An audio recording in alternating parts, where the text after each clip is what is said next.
Bismillahirrahmanirrahim. Assalamualaikum warahmatullahi wabarakatuh.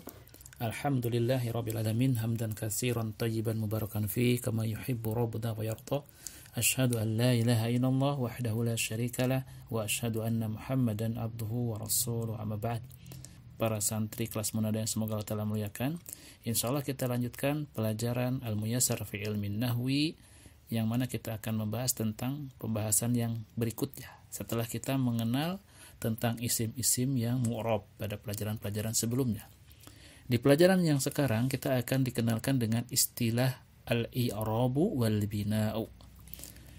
Yang pertama adalah istilah i'rab. Yang kedua adalah istilah bina. Apa itu i'rab? Apa itu bina? Tentu bagi antum, bagi Anda sekalian yang belum pernah mendengar istilah ini, masih bingung dengan apa yang dimaksud i'rab dan apa yang dimaksud dengan bina. Baik. Mu'alif memberikan penjelasan. Al-i'rabu, i'rab, huwa adalah taghyiru, perubahan. Taghyiru artinya perubahan. Awakhiril kalimi, akhir-akhir kata. Bisababi dukhulil amili, disebabkan masuknya amil. Itulah i'rab. Jadi i'rab itu perubahan akhir kata yang disebabkan masuknya amil. Tentang amil nanti kita akan bahas lebih lanjut ya. Yang penting antum semua tahu bahwasanya i'rab itu perubahan akhir kata disebabkan masuknya amil. Amil itu adalah, kita bisa sederhanakan, yang memberikan pengaruh ya, yang beramal. Contoh ya, kita bisa lihat dengan contoh. Di sini ada kata hadza talibun. Harokat akhirnya di sini dhammah tain. Kemudian yang berikutnya ra'aitu taliban. Nah, di sini dengan fathah tain. Yang berikutnya marartu bi talibin dengan kasroh tain. Kenapa bisa berbeda? Yang satu dengan dhammah tain, yang kedua dengan fathah tain, yang ketiga dengan kasroh tain. Jawabannya adalah karena adanya atau masuknya amil kepadanya. Seperti itu ya. Jadi berubah akhir katanya. Ini yang dinamakan dengan i'rab. Perubahan akhir kata yang disebabkan oleh masuknya amil. Nah, seperti itu ya. Jadi amil adalah sesuatu yang mempengaruhi kata selanjutnya itu berubah seperti apa. Ana terangkan sedikit. Di sini amilnya adalah mubtada. Nah, nanti kita bahas tentang mubtada. Maka thalibun ini dia marfu sebagai temannya mubtada. Ya, nanti kita bahas tentang temannya mubtada apa. Kemudian ra'aitu. Kenapa dengan thalibnya jadi thaliban? Karena ada amil. Amilnya adalah fiil. Kata kerja ra'a, melihat, ya, melihat. Maka thaliban ini menjadi objeknya, sesuatu yang dilihatnya. Maka dengan fathah tain. Lalu kenapa thalibin pada yang ketiga dengan kasroh tain? Ini sudah kita pelajari pada pengenalan tentang alamat-alamat isim, yaitu adanya huruf jar bi. Ya, jadi ada huruf jar, maka isim setelahnya menjadi majrur dengan kasroh. Inilah yang dimaksud dengan amil. Yang pertama amilnya adalah mubtada, yang kedua amilnya adalah fiil, yang ketiga amilnya adalah huruf jar, makanya berubah. Thalibun, thaliban, thalibin. Itu yang dimaksud dengan i'rab. Berikutnya al-bina'u. Bina huwa adalah luzumu awakhiril kalimi. Ini sukun harusnya ya. Lazimnya, tetapnya akhir kata halatan, dalam keadaan wahidatan, yang sama, dalam keadaan yang satu. Bisa kita artikan seperti itu. Contoh, huwa. Ini kata huwa ini dia adalah bina. Tetap ya, tidak akan menjadi huwu atau huwi ya. Kalau huwi itu makanan di Sunda ya. Ini tetap huwa. Ada mubtada di depannya, tetap dia huwa. Ada fiil di depannya, tetap huwa. Ada huruf jar di depannya, tetap huwa. Yang berikutnya, di sini ada kata anta. Anta ini pun bina, ya. dia tetap, tidak berubah akhirnya. Tidak menjadi antu atau tidak menjadi anti. Kalau anti beda lagi maknanya. Ya. Demikian pula nahnu. Tidak menjadi nahni atau nahna, tetap saja nahnu. Luzumu awahiri kalim. Dia tetap akhir katanya seperti ini. Ana ini pun sama. Hadihi ini pun sama. Tidak ada perubahan. Ya, itulah yang dimaksud dengan i'rab wal bina. I'rab adalah perubahan yang terjadi pada akhir kata disebabkan masuknya amil. Adapun bina adalah tetapnya akhir kata dalam satu keadaan yang sama. Ya, itu adalah pengertian dari i'rab wal bina. Kita lanjutkan pelajarannya. I'rab itu ada 4 macam. Aqsamul i'rabi. Macam-macam i'rab. Yang pertama adalah raf'un. Disebut dengan istilah raf'un atau rofa.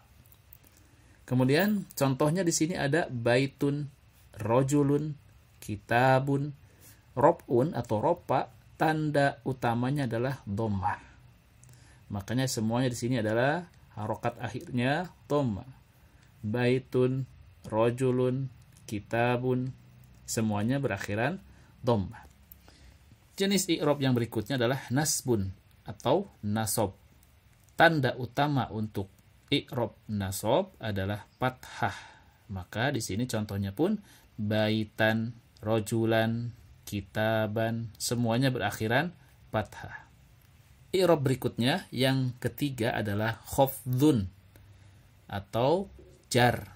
Ya, ada yang menyebutkan khafdhun, ada yang menyebutkan jar. Dua-duanya sama ya, istilah untuk jenis i'rab yang ketiga ini. Apa tanda utamanya? Adalah kasroh. Di sini baitin, rojulin, kitabin, semuanya berharokat akhiran kasroh. Itulah tanda utama atau alamat utama bagi i'rab khafd atau jar.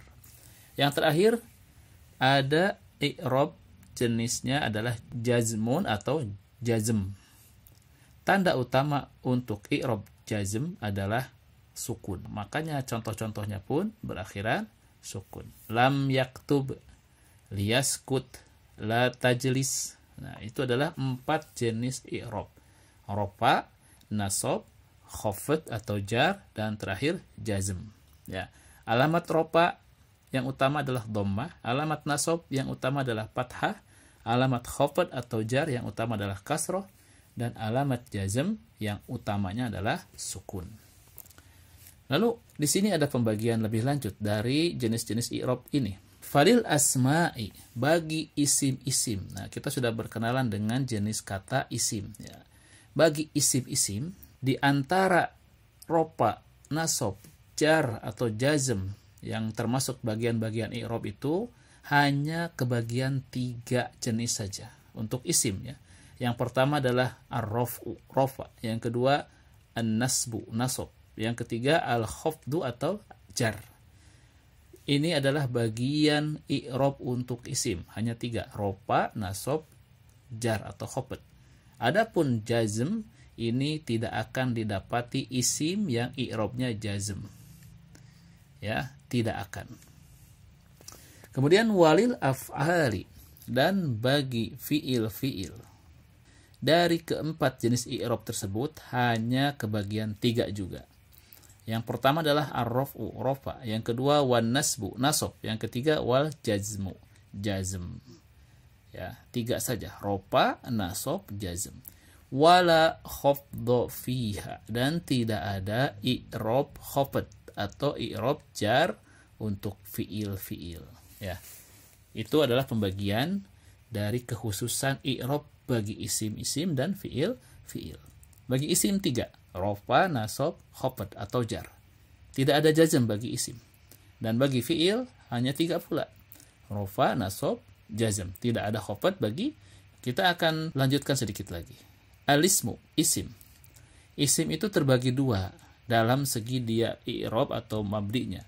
Maka yang dibagi isim di sini ada yang pertama al-mabniyu. Isim-isim yang mabni. Isim-isim yang bina, tidak berubah akhir kalimatnya sebagaimana yang kita jelaskan di atas tadi. Dan yang kedua adalah al-mu'rabu, yang bisa berubah akhir katanya, disebut dengan al-mu'rab. Maka al-mabni tidak ada pembagian i'rab ya, karena mabni itu bina, tetap.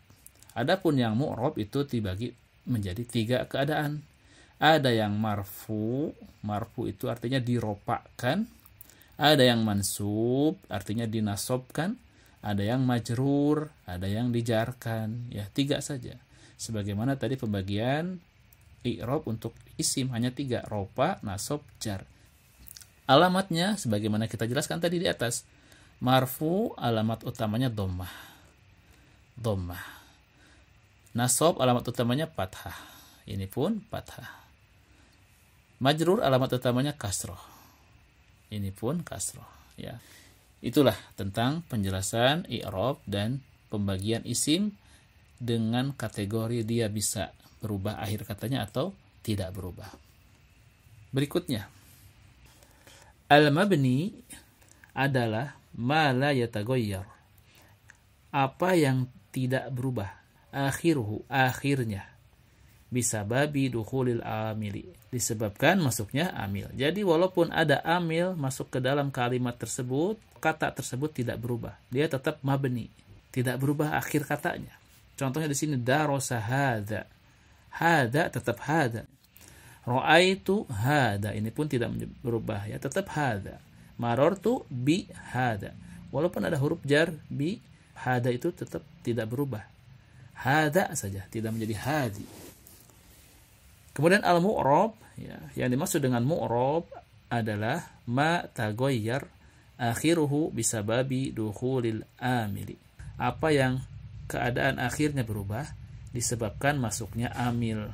Contoh, jaa rajulun. Nah, di sini rajulun dengan dhammahtain. Karena jaa ini fi'il, maka rajulun sebagai pelakunya. Pelaku itu isim yang diropakkan. Isim marfu, maka dia diharokati dhammahtain. Kemudian contoh berikutnya, ra'aitu rajulan. Dia dengan fathahtain, ya, karena di sini ada fi'il dan fa'il. Fi'il dan pelakunya. Maka rajulan ini adalah objeknya. Objek itu mansub. Tanda nasibnya tentu dengan yang utama adalah fathah. Berikutnya, marartu bi rajulin. Di sini ada huruf jar bi. Maka rajul ini berubah menjadi majrur, isim yang dijarkan. Tanda jarnya yang utama adalah kasroh, bi rajulin. Itulah yang dimaksud dengan mabni dan mu'rab, ya. Demikian penjelasan yang bisa Anda sampaikan pada kesempatan kali ini. Semoga apa yang Anda sampaikan ini bisa bermanfaat dan bisa dipahami. Insya Allah nanti kita akan lanjutkan pembahasan Muyassar jilid pertama ini pada video-video yang berikutnya. Sampai jumpa. Subhanakallahumma wa bihamdika asyhadu an la ilaha illa anta astaghfiruka wa atubu ilaik.